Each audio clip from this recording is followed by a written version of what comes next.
Energi itu mengalir mengikuti niat. Saya niatkan menarik waktu itu uang 150 juta karena total hutang itu sekitar 80-an. Saya niatkan di bulan April, saya dapatnya bulan September.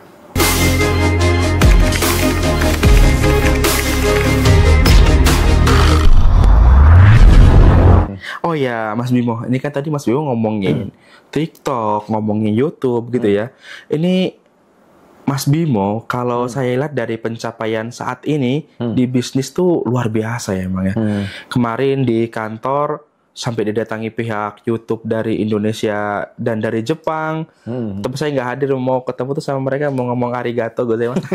Lalu abis itu saya lihat juga di story Mas Bimo juga dikunjungi sama pihak TikTok lagi ya, itu udah tayang beberapa kali. Itu bagaimana sih perjalanannya sampai di titik ini?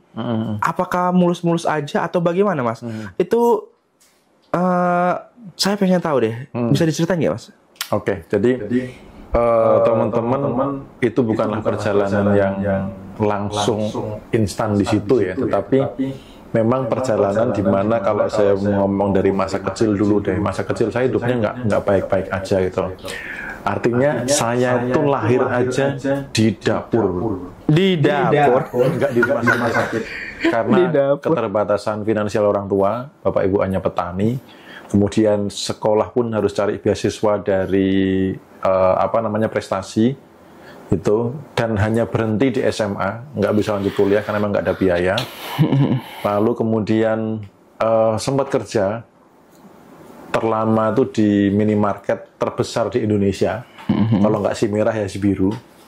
Oh ya si merah dan biru ya. Selama 8 tahun gitu. Nah, pada saat masa-masa sebelum resign itu mulai ngeriset apa sih bedanya orang kaya dengan orang miskin, karena bahasanya gini, aku serak kuat melarat gitu. Capek hidup miskin gitu. Banyak utang, mau beli apa nggak kesampaian, ya nggak bisa membahagiakan keluarga, nggak bisa membahagiakan orang tua, itu sudah kondisi yang benar-benar capek di kondisi itu. Akhirnya ngeriset apa yang membedakan orang kaya orang miskin, ternyata adalah isi kepalanya, mindsetnya dan sebagainya. Lalu kemudian punya 2 mentor, tapi di bisnis spiritual aku nggak cuma satu. Ada berapa tuh? Belajarnya tuh banyak. Dimulai dari tukang pijit tunanetra. Tukang pijit tunanetra dong, guys. Ilmu kehidupannya luar biasa banget. Oh ya? Luar biasa. Seorang tukang pijit tunanetra? Iya. Itu yang ngajarin aku yang sandaran vertikal. Maksudnya vertikal. Bagaimana kesadaran kita tuh sering melekat kepadanya. Gitu. Itu yang sampai apa ya? Ya kalau pijit tuh sering cerita, ngobrol apa, naik lagi kesadarannya, naik lagi. Terus ya banyak kelas pengembangan diri saya ikuti gitu loh, termasuk ikut kelasnya. Waktu itu kelas pertamanya adalah kelasnya Mas Arif Erha tentang vibrasi. Oh, Arif Erha ya? Habis itu saya perdalam lagi karena grup vibrasi ada beberapa. Terus habis itu termasuk kalau Pak Madiku bisnisnya, terus Mami Anissa juga spiritualnya. Oh iya, saya tahu. Dan sebagainya. Nah teman-teman pastikan ketika belajar itu mempraktekkan. Nah ketika ke bawah di bisnis, itu sebenarnya kalau secara logik tuh kadang nggak masuk akal, bro. Maksud sih seorang Bimo, nggak mungkin lah seorang Bimo gitu ya bisa sampai punya member 7.000 lebih gitu. Lalu kemudian kemarin waktu YouTube kesini, waktu YT datang ke sini dari Jepang juga datang ke sini, itu benar-benar kayak kalau dipikir logik ya, aku ngapain ya? Kok bisa tertarik ya? Karena nggak semuanya dikunjungi. Malah di sini yang dikunjungi ya? Nggak semuanya dikunjungi di sini. Padahal tanggal 2-nya di Jakarta gitu. Kita sama-sama ketemu opening program. Iya, saya ikut itu ya. Di sana. Habis itu tanggal 3-nya mereka ke sini. Habis itu tanggal 4-nya gantian orang TikTok ya. Ngasih kabar itu. Nah, itu yang saya bahas tadi yang kita bahas, polanya adalah ketika teman-teman mampu melepaskan emosi, tidak memberdayakan.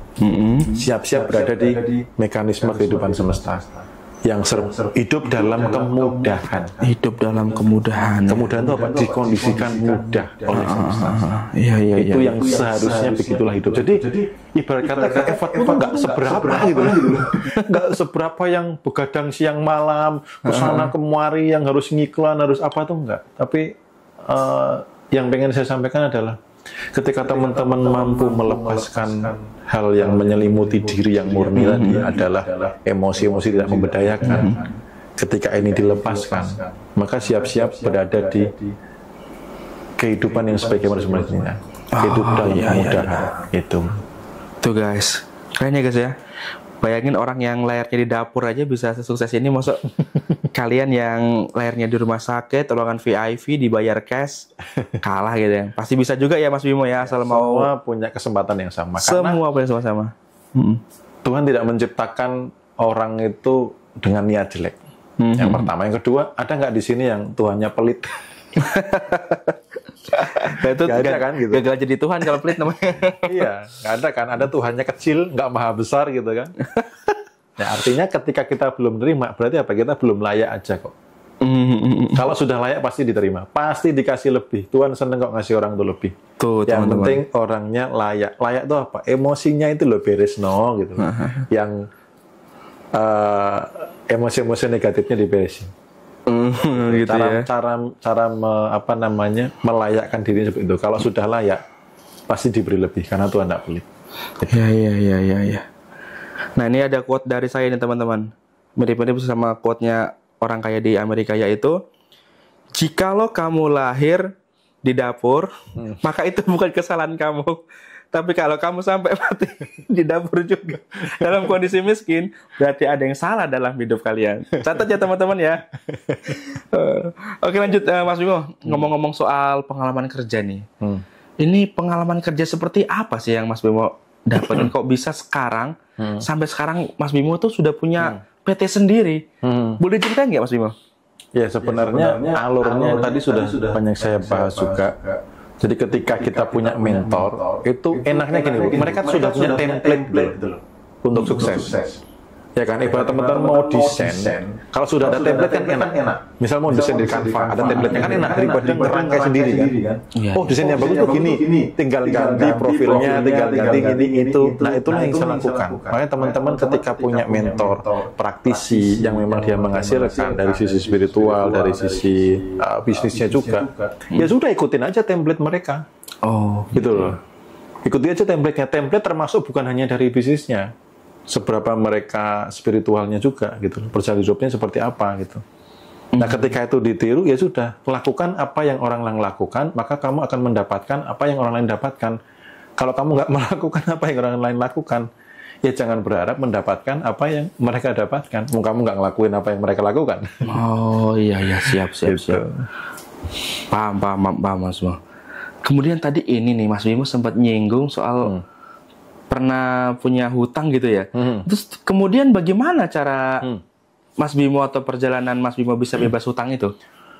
Ya, perjalanan bebas hutang saya itu dimulai dari ketika saya mendalami betul yang namanya vibrasi, bahwa apa yang kita pancarkan itu yang kita tarik.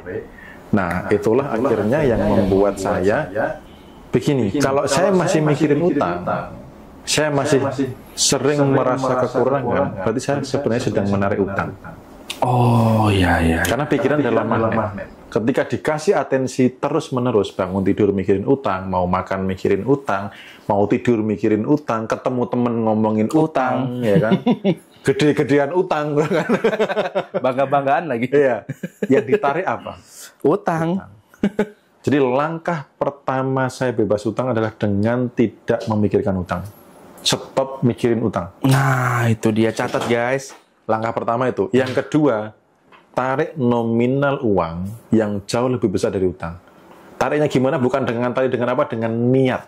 Dengan niat. Energi itu mengalir mengikuti niat.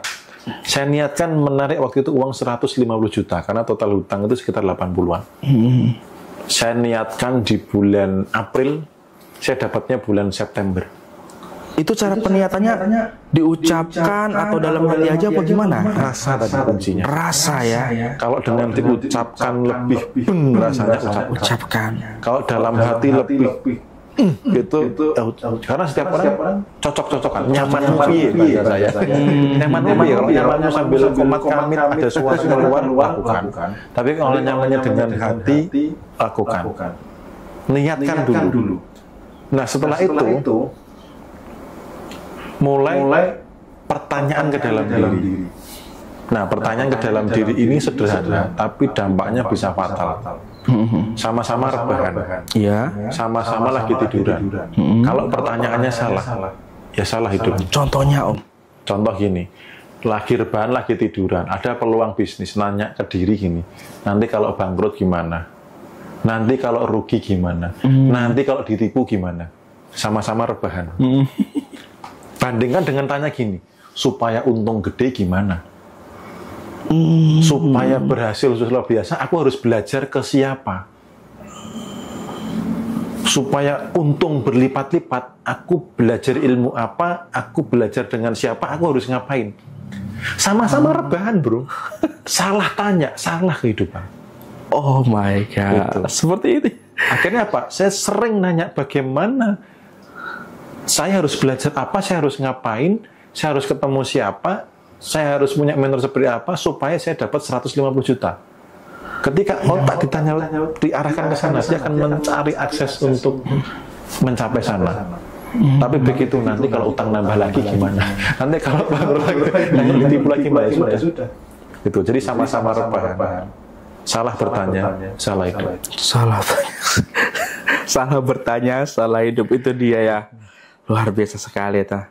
Teman-teman diingat ya, jangan salah bertanya ya. Tanya pun tetap harus nanya hal yang positif-positif gitu ya Mas ya. Oke, apa sih Mas rahasia yang bisa kami tiru yang Mas Bimo lakukan yang membuat pencapaian naik terus? Apa tuh Mas? Ya, rahasianya kalau dari sisi kesadaran tadi konsistenkan berada di kesadaran kelimpahan. Kesadaran kaya itu dibangun terus-menerus. Carilah komunitas, tempat, atau kegiatan apapun yang bisa memaintain itu, atau orang yang bisa memaintain itu. Seringlah berada di situ. Itu dari sisi kesadaran. Kalau dari sisi action, karena kita nggak cukup hanya belajar kesadaran, harus action juga. Dari sisi action, satu adalah sumber informasi, yang kedua adalah circle. Baca buku wajib. Baca buku sehari 15 menit. Kalau mau konsisten, cek kehidupanmu 2 tahun ke depan. 15 menit aja. Hanya 15 menit ya? Nanti cek gitu. Karena gini, ketika informasi yang masuk sama, atau tidak ada informasi yang masuk, berarti kan tahunya gitu-gitu aja. Iya, benar-benar. Kalau ada informasi masuk, oh ada cara baru menghasilkan uang. Oh ada teknik baru menghasilkan uang. Oh ada link dari TikTok yang mau dibuat untuk menghasilkan uang. Ada informasi masuk bro. Kebayang nggak kalau nggak ada informasi masuk? Nggak tahu kan? Tahunya gitu-gitu. Nggak ada perkembangan ya kan? Nah circle ini mensupport. Sekarang begini begitu. Kalau circle-nya oke, wih keren. Ayo kerjakan bareng-bareng. Atau ayo balapan misal gitu. Ayo kita bisa. Tapi kalau nggak tepat.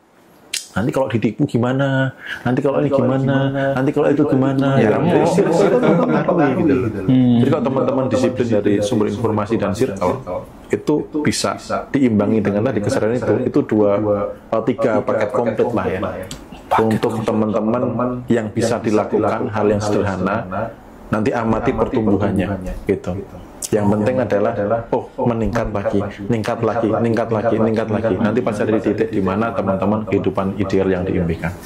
Seperti itu ya. Wah, itu penting banget buat dicatat guys. Beruntung banget deh. Lompatan besar gitu enggak, bro? Hal kecil aja. Konsisten, naik gitu. Memang konsisten dan tawakal itu yang memang susah Om. Ya, tapi ya kalau mau sukses ya memang harus seperti itu ya Mas ya. Nah dibutuhkanlah circle untuk ngingetin.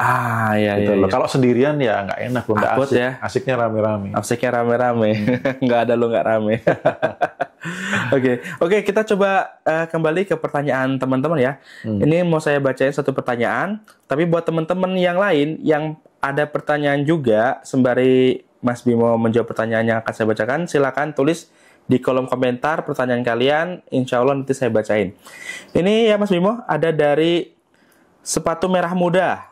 Om, tanya, kapan dan untuk apa pikiran logika perlu kita gunakan? Monggo, Mas Bimo.